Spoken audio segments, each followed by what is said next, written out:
Onde nasci em Florianópolis. Idade 36 anos. 6 anos. Onde moro? Em Florianópolis. Em Florianópolis. Tô te ajudando, mãe. Tá bom, filho. Trabalho na polícia militar. Na polícia militar. 16 anos. Sou casada há 12 anos.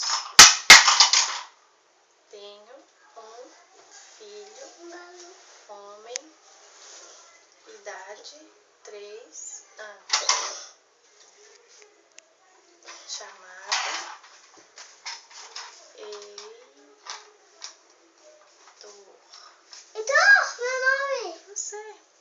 Faço disciplina de Libras, curso de pedagogia da UFSC.